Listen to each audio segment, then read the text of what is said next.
Em algum momento de nossas vidas, todos nós já nos fizemos a mesma pergunta: Deus, onde você está? É aquele momento em que o silêncio parece ensurdecedor, em que nossas orações parecem bater no teto e voltar, em que cada amanhecer traz consigo o peso da incerteza. Se você está passando por um momento assim agora, quero que saiba que esta mensagem é especialmente para você. Sabe, a fé não é a ausência de dúvidas ou medos. A fé é continuar caminhando, mesmo quando o caminho parece escuro demais. É dar mais um passo mesmo quando as pernas tremem. É continuar acreditando mesmo quando os olhos não conseguem ver a saída. Pense comigo, quando Moisés estava diante do Mar Vermelho, com um exército enfurecido às suas costas e águas profundas à sua frente, ele também deve ter se perguntado: Deus, para onde ir agora? Mas foi justamente nesse momento, no que parecia ser um beco sem saída, que Deus realizou um dos maiores milagres já registrados na história. E não foi diferente com tantos outros que nos precederam nessa jornada de fé. Abraão recebeu uma promessa de que seria pai de uma grande nação, mas teve que esperar 25 anos para ver seu filho nascer. Durante esse tempo, quantas noites ele deve ter olhado para o céu estrelado, relembrando a promessa de Deus, lutando contra a dúvida que insistia em sussurrar em seus ouvidos. Deixe-me compartilhar com você a história de Maria Helena, uma professora de 52 anos que conheci recentemente. Em 2022, ela recebeu 3 notícias devastadoras em um período de apenas 2 meses. Perdeu seu emprego de 20 anos, descobriu um câncer agressivo e seu filho mais novo foi diagnosticado com depressão severa. Era como se o chão tivesse sumido debaixo de seus pés. Havia dias, ela me contou com lágrimas nos olhos, em que eu mal conseguia levantar da cama. A única coisa que eu conseguia fazer era sussurrar: Deus, eu sei que o Senhor está aqui, mesmo que eu não consiga sentir sua presença. Esta é a essência da verdadeira fé. Confiar mesmo quando não conseguimos entender. Maria Helena começou a manter um diário. Em cada página, ela escrevia uma bênção, por menor que fosse, que tinha recebido naquele dia. Às vezes era apenas o sorriso de um estranho no corredor do hospital. Outras vezes era uma mensagem inesperada de um amigo antigo, ou mesmo um raio de sol que entrava pela janela de manhã. Comecei a perceber, ela continuou, que Deus nunca havia me abandonado. Ele estava nos pequenos detalhes, nas pequenas misericórdias de cada dia. Era como se ele estivesse me carregando, mesmo quando eu achava que estava sozinha. Hoje, 2 anos depois, Maria Helena está curada do câncer, conseguiu um emprego ainda melhor como coordenadora pedagógica, e seu filho está respondendo bem ao tratamento. Mas ela faz questão de guardar aquele diário. Ele me lembra, ela diz, que a fé não é sobre ter todas as respostas, mas sobre confiar em quem tem. Esta é apenas uma das milhares de histórias que nos mostram que a fé é mais do que um sentimento. É uma decisão. Uma decisão que precisamos renovar a cada manhã, às vezes a cada hora, ou mesmo a cada minuto. Veja o exemplo de Jó. Aqui estava um homem que tinha tudo: família, riqueza, respeito da comunidade, saúde. Em questão de dias, ele perdeu praticamente tudo. Seus filhos morreram em um trágico acidente. Sua riqueza foi completamente destruída. Sua saúde foi severamente comprometida. Até mesmo sua esposa, que deveria ser seu apoio, sugeriu que ele amaldiçoasse a Deus e morresse. Mas no meio de tanta devastação, Jó fez uma das declarações mais poderosas já registradas: mesmo que ele me mate, ainda assim confiarei nele. Não era uma confiança baseada em circunstâncias favoráveis. Claramente não havia nenhuma. Era uma confiança baseada no caráter de Deus, na certeza de que, mesmo quando não entendemos seus caminhos, podemos confiar em seu coração. E sabe o que é mais impressionante na história de Jó? No final, Deus não apenas restaurou tudo o que ele havia perdido, mas multiplicou suas bênçãos. Isso nos ensina uma verdade fundamental. Às vezes, o que parece ser o fim é apenas o início de algo novo e ainda mais grandioso. Mas talvez você esteja pensando: isso é fácil falar, mas como manter a fé quando tudo parece dar errado? Permita-me compartilhar a história de João Carlos, um jovem empresário de 34 anos. Em 2023, ele tinha acabado de investir todas as suas economias, e mais alguns empréstimos em seu sonho de abrir uma pequena fábrica. 3 meses depois, um incêndio destruiu completamente o local. O seguro, por uma cláusula técnica, não cobriu o prejuízo. Naquela noite, ele me contou, eu fiquei sentado nas cinzas do que restou do meu sonho. Literalmente nas cinzas. Eu me sentia como Jó, havia perdido tudo. Mas algo estranho aconteceu. Enquanto eu estava ali, comecei a cantar um hino que minha avó costumava cantar. Quando paz qual um rio tiver minha vida, quando luta e tristeza vierem, tu me fazes saber que na dor, na alegria, tu comigo estás até o fim. João Carlos não sabia naquele momento, mas aquele seria o início de uma jornada incrível. Um dos bombeiros que combateu o incêndio ficou tocado com sua história e o apresentou a um empresário local. Hoje, menos de um ano depois, João não apenas reconstruiu seu negócio, mas expandiu para 3 unidades, empregando pessoas que, como ele, haviam perdido tudo e precisavam de uma segunda chance. Aprendi, ele diz, que a fé não é acreditar que Deus vai fazer exatamente o que queremos, mas confiar que seja o que ele fizer, será o melhor para nós. Às vezes, ele permite que um sonho morra para que um propósito maior possa nascer. Esta é uma verdade profunda que encontramos repetidamente nas Escrituras. Pense em José, vendido como escravo pelos próprios irmãos, injustamente preso, esquecido na prisão. Durante anos deve ter parecido que sua vida estava completamente arruinada. Mas era justamente através dessas circunstâncias que Deus estava preparando-o para se tornar o segundo homem mais poderoso do Egito e salvar não apenas sua família, mas nações inteiras da fome. Ou considere Daniel, um jovem príncipe levado cativo para uma terra estrangeira. Ele poderia ter se revoltado contra Deus, questionado por que um jovem fiel precisava passar por tanto sofrimento. Em vez disso, ele transformou sua provação em testemunho, sua dificuldade em oportunidade de demonstrar a grandeza de seu Deus. E aqui chegamos a um ponto crucial.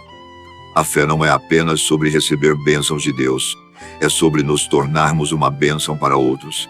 É sobre transformar nossas cicatrizes em pontes que ajudam outras pessoas a atravessar seus próprios vales. Deixe-me apresentar você a Dona Francisca, uma senhora de 68 anos que perdeu seu único filho para o vício em drogas. Em meio à sua dor devastadora, ela começou a frequentar reuniões de mães que passavam pela mesma situação. Hoje, seu ministério de apoio já ajudou mais de 200 famílias a encontrar esperança e cura. Cada vez que vejo um jovem se recuperar, ela diz com os olhos marejados, é como se um pedacinho do meu coração fosse curado também. Deus não desperdiça nossa dor, Ele a transforma em propósito. E não é exatamente isso que vemos na cruz? O maior símbolo de sofrimento e derrota foi transformado no maior símbolo de vitória e esperança. O que parecia ser o fim da história era apenas o início de algo muito maior. Então, como podemos desenvolver e fortalecer nossa fé, especialmente nos momentos mais desafiadores? Vou compartilhar com você alguns princípios fundamentais que têm sustentado pessoas ao longo dos séculos. O primeiro princípio é o que chamo de memória santa. Quando Davi estava prestes a enfrentar Golias, ele não se concentrou no tamanho do gigante. Ele se lembrou de como Deus o havia ajudado a vencer o leão e o urso. Nossa memória é uma ferramenta poderosa. Precisamos criar nosso próprio memorial de pedras, como Josué fez ao atravessar o Jordão, para nos lembrar das vitórias que Deus já nos concedeu. Ana Maria, uma enfermeira de 43 anos, me contou como isso mudou sua vida. Durante a pandemia, ela perdeu 5 colegas de trabalho para o Covid-19 e quase desistiu da profissão. Comecei a escrever em pequenos papéis cada vez que via Deus agir. Um paciente que se recuperou milagrosamente, um sorriso de agradecimento, um momento de paz inexplicável no meio do caos. Guardava esses papéis em um pote de vidro. Nos dias mais difíceis, eu os lia, um por um, e minha fé era renovada ao lembrar que Deus nunca tinha me desamparado antes, e não me desampararia agora. O segundo princípio é o que a Bíblia chama de comunhão dos santos. Ninguém foi feito para caminhar sozinho. Quando Moisés estava cansado durante a batalha contra os amalequitas, Foram Arão e Ur que sustentaram seus braços. Às vezes precisamos emprestar nossa fé uns aos outros. Precisamos de pessoas que acreditem por nós quando nossa própria fé está fraca. Pedro Henrique, um jovem pastor de 29 anos, atravessou uma depressão severa após perder sua esposa em um acidente de carro. Houve dias, ele confessa, em que eu não conseguia nem orar, mas minha comunidade nunca me abandonou.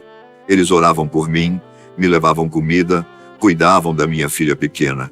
Eles foram as mãos e os pés de Jesus para mim quando eu mal conseguia me levantar. O terceiro princípio é o que chamo de adoração no vale. Não é sobre sentir vontade de adorar, é sobre escolher adorar mesmo quando não sentimos vontade. Paulo e Silas cantavam hinos na prisão, com os pés acorrentados e as costas sangrando. Não eram as circunstâncias ideais para um momento de louvor, mas foi justamente essa adoração que precedeu sua libertação. Lembro-me de Dona Conceição, uma senhora de 75 anos que cuidava do marido com Alzheimer. Todas as manhãs, ela ligava o rádio e cantava hinos de louvor enquanto o ajudava com as necessidades básicas. Às vezes ele não me reconhece, ela dizia, mas sempre reconhece os hinos. E quando cantamos juntos, por alguns momentos, sinto como se o tivesse de volta. O louvor me lembra que Deus ainda está no controle, mesmo quando tudo parece fora de controle. O quarto princípio é o que a Bíblia chama de renovação da mente. É vital alimentar nossa fé com a palavra de Deus. Quando Jesus foi tentado no deserto, ele respondeu cada tentação com "está escrito". A palavra de Deus é nossa espada no combate espiritual, nossa âncora nas tempestades da vida. Carlos Eduardo, um empresário de 51 anos, desenvolveu um hábito interessante após perder sua empresa na crise econômica. Toda manhã, antes de qualquer coisa, ele escolhia um versículo e o escrevia em um post-it, colando-o em seu espelho. Aquela promessa se tornava meu escudo para o dia, ele explica. Quando as contas chegavam e o medo batia, eu me lembrava da promessa daquela manhã. Foi assim que consegui reconstruir minha vida, uma promessa de cada vez. O quinto princípio que precisamos entender é o que chamo de fé ativa. Não basta apenas acreditar, precisamos agir baseados nessa crença. Quando os espias voltaram da Terra Prometida, todos eles viram os mesmos gigantes.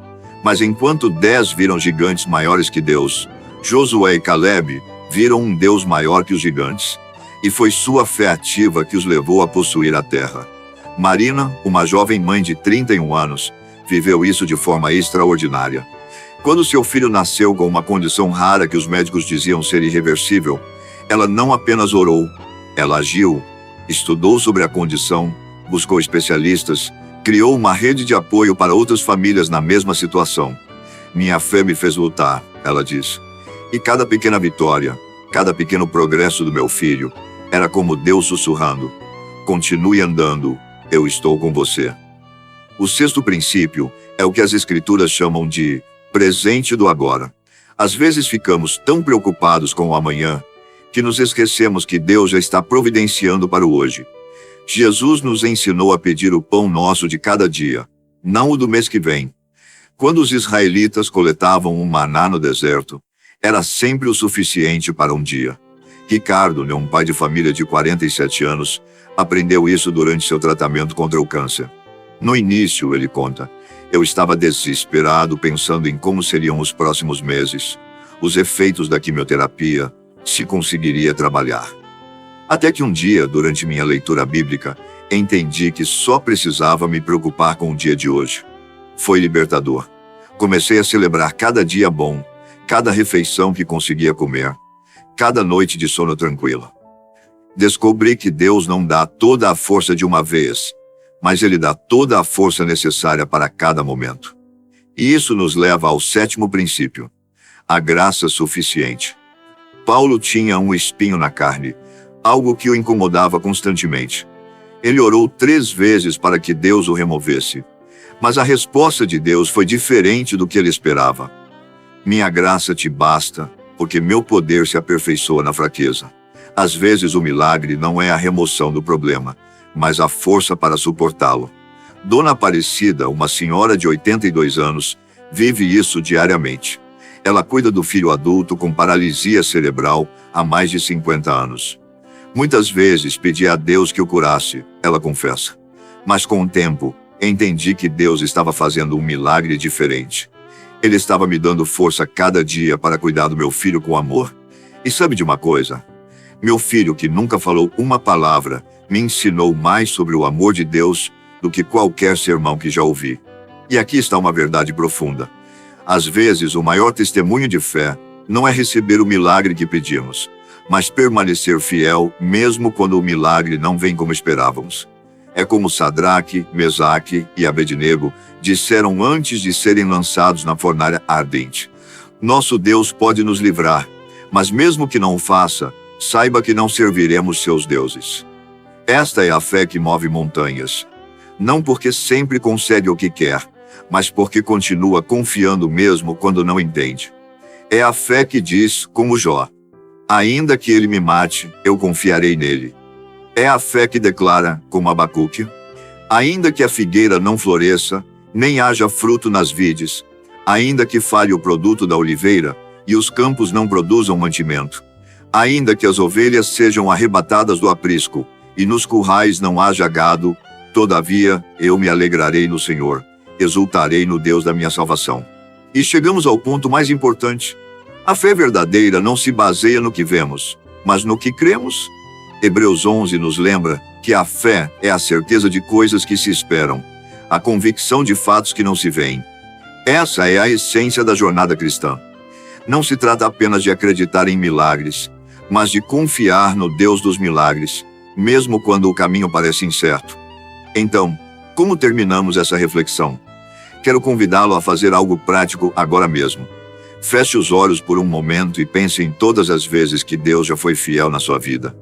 Talvez tenha sido uma provisão inesperada, uma cura que parecia impossível, ou até mesmo a paz que veio no meio de uma tempestade. Deixe essas memórias reacenderem sua fé. Agora abra seus olhos para o presente. Talvez você esteja enfrentando um gigante, um deserto ou uma fornalha. Lembre-se, o mesmo Deus que esteve com você no passado está ao seu lado agora. Ele nunca mudou, ele nunca falhou, e ele não vai começar a falhar hoje. E por fim, olhe para o futuro. Não com medo, mas com expectativa. Deus tem planos maiores do que você pode imaginar. Talvez você não entenda agora, mas Ele está escrevendo uma história que será para a sua glória e para o seu bem. Concluo com as palavras de Paulo em Romanos 8:28. Sabemos que todas as coisas cooperam para o bem daqueles que amam a Deus, daqueles que são chamados segundo o seu propósito. Sim, todas as coisas, os altos e baixos, as dores e alegrias, as perdas e ganhos. Tudo tem um propósito, e tudo está nas mãos de um Deus que é bom. Portanto, tenha fé. Não uma fé rasa ou passageira, mas uma fé profunda e resiliente. Acredite no impossível, confie no invisível, e descanse no fato de que o Deus que começou a boa obra em sua vida é fiel para completá-la. Agora eu pergunto, em que área da sua vida você precisa renovar sua fé hoje? Talvez seja em sua família, no trabalho, na saúde, ou em um sonho que parece perdido. Entregue isso nas mãos de Deus agora mesmo. Confie nele e permita que a fé transforme o impossível em realidade. Que Deus te abençoe abundantemente e fortaleça sua caminhada. Amém.